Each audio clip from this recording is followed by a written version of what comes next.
4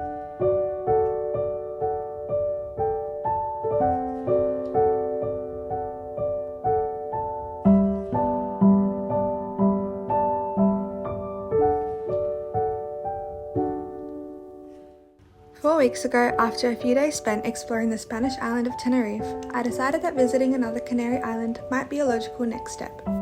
Eager to give myself a chance to get in the waves, I booked the first surf hostel I saw in Hostel World and booked my €80 ferry. After a 2-hour, beautiful but nauseating sail across the Atlantic Ocean, I arrived in the north of Gran Canaria, ready for my 4-night stay in Las Palmas. I've just made it to my hostel in Gran Canaria. Got off the ferry, which for some reason I felt super seasick at. I don't normally get seasick, but it was just so bumpy and intense, so I felt a bit funny, but we are here and this is my locker, and this hostel has 3-layer bunk beds, which I've never seen before, so thank gosh I'm in the middle and not at the top. In case I would fall off, I just don't know if I'd trust myself up there. I'm gonna try to unpack and then just kind of settle in a little bit, go grocery shopping, go for a walk and explore the area. 4 nights turned into 2 weeks, which turned into 2 more. I was instantly and warmly welcomed by the open arms of the volunteers and guests at the hostel, so much so that I just couldn't leave them when I had planned to. And so I asked if I could stay.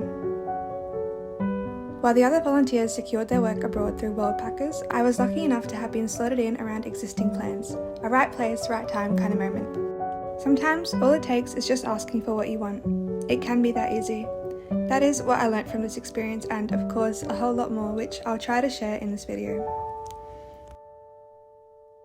It's my last morning in the hostel that I've been volunteering at here in Gran Canaria, and it's truly been one of the most memorable and exciting and special experiences of my whole life so far, I would say.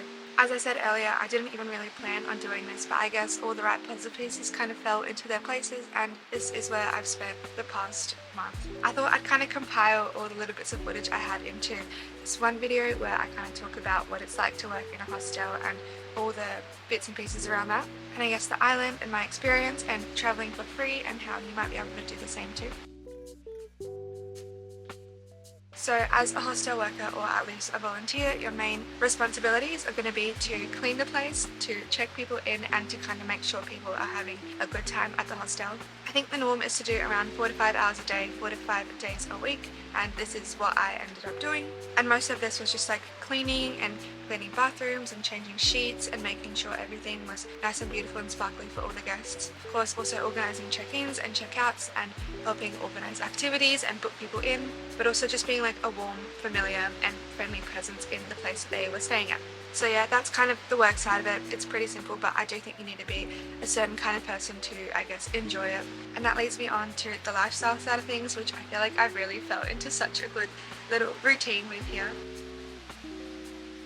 I feel very, very lucky and very happy within my soul to have spent the past month literally on the doorstep of the beach. And on top of that, I've got a surf break 15 minutes away and then also a yoga studio down the road. So I've kind of had the option of incorporating those practices into my life when I need them. It's a very social environment living in a hostel that kind of adapts week to week, and you meet so many different people because different people cycle through and different people stick around for longer. And some people you'll be friendly with and some people you'll just really, really get along with, so it's a lot of fun. You have a lot of different conversations you have here on a daily basis, which is something that I really love. You meet so many cool people who are traveling on their own little journeys. I feel like over the month I've been able to adapt to having such a good mix of having like chill, calm nights and then having like the fun nights where you'll kind of go out to bars and stuff with people and have a boogie, and I guess also doing the kind of nature adventuring that I also like to do, so hiking and in the mountains and other beaches and all of this. Staying somewhere longer term gives you a really good taste of what it might be like to live there. You get to experience a place more as a local, and you get to find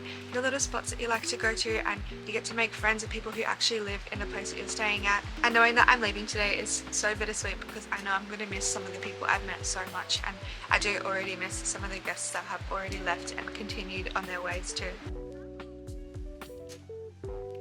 As for the place itself and as for Gran Canaria, this island has truly surprised me so much. I really didn't do any research at all before coming here. I just kind of booked the first hostel that looked good, and wow, this island truly has everything. You've got such beautiful beaches, including like surf beaches and really small like rock inlets that you can snorkel at, and then wild beaches like black sand beaches and small coastal small town beaches, I guess. You've got such a wide variety of landscapes. You've got like volcanic ashy landscapes, and then you've got the beautiful big green mountains in the middle. There's also sand dunes here, and of course being Spain there is a lot of culture. So many really cute and really cultural small towns scattered around the place that I didn't get to see very many of, but the ones that I did see are so beautiful. It's just such a great mix of, I guess, bigger city life with lots of people, but then also kind of the calmer, more nature kind of lifestyle that you can adapt to. So I guess this is kind of how I feel with my time outside of the days that I need to be working, which I have had plenty of.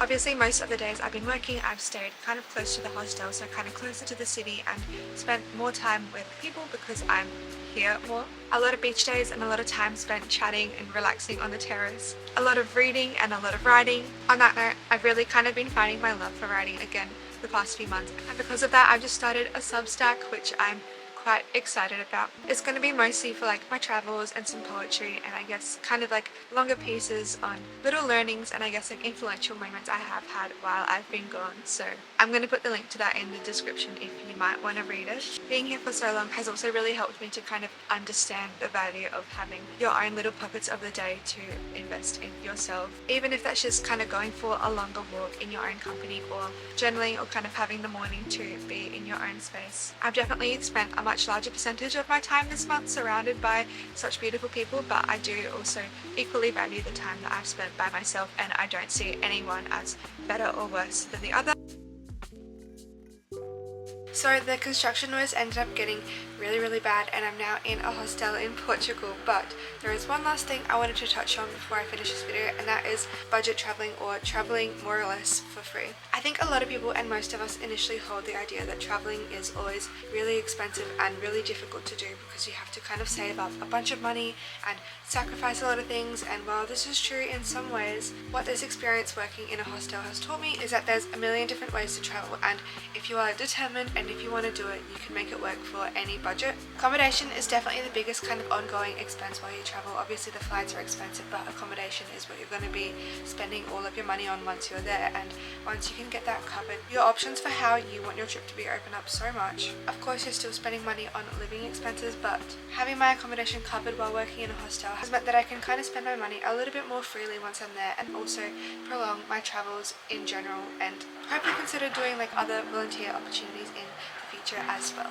I guess that's kind of all I have to say for now, but thank you so much for watching this video. I already look back so fondly on my time in Gran Canaria and all the memories I made and all the people that I met, and it was so bittersweet leaving. It's definitely a place I would return to, and a place that I would recommend going, and if you're also considering possibly volunteering at a hostel or any other type of work exchange, I strongly recommend it. Of course you're saving a bunch of money, but it's also a really nice way to meet more people, especially locals as well, who will cycle through, and it's just a different experience to kind of traveling very quickly. So far I've been in Portugal for a few days and I haven't really been filming too much, so I'm undecided if I'm going to be posting a video from this time, but regardless there's going to be another one coming up soon. So I hope you have a fantastic day wherever and whoever you are.